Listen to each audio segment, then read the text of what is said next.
Dumarami na. Laki isa. Ang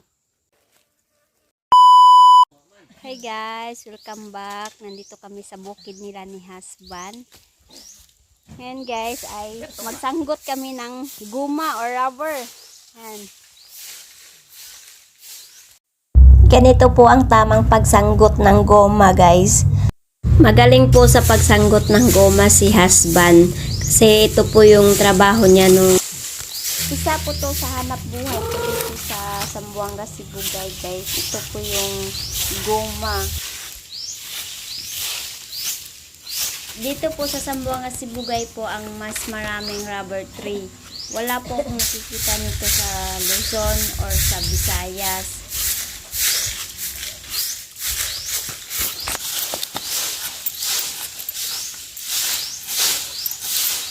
matay ni wintering pag yuting init.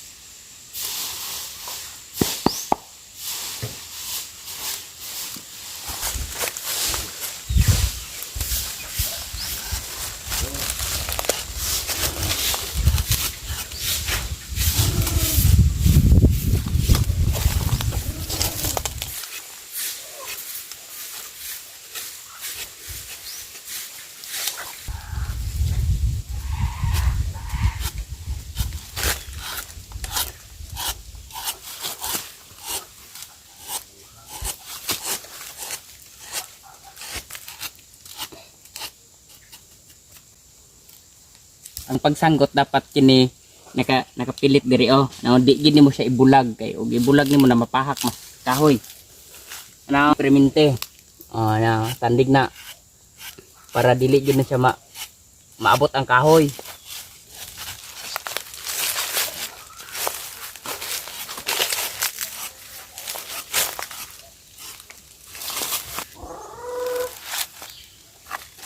Bago din kan.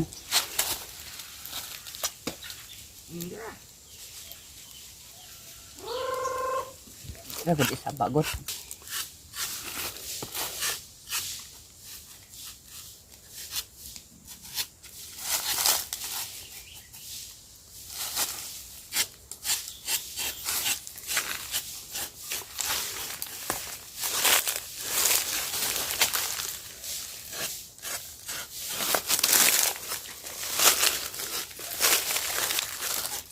Ito po yung hanap buhay dito sa bukid, guys.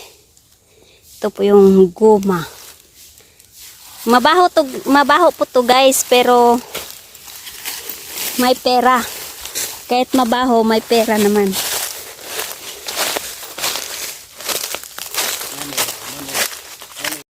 Baka nagtaka kayo, guys, dahil wala pong laman yung bao. Kasi po, kakabago lang po hinarvest ni Papa Edi yung goma. Kaya po wala pong laman.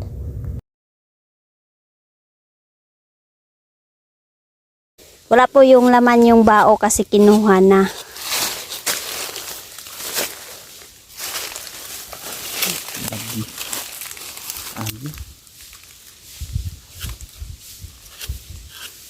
Nanggot ana ba? Walay kahoy ba?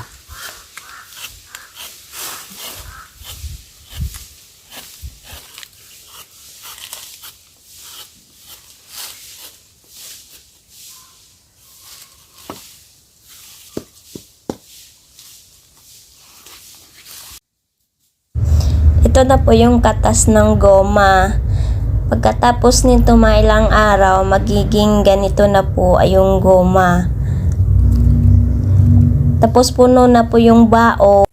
Kailangan po i-harvest. Ilagay po sa isang lagayan, then tubig. Ganito po yung proseso ng goma.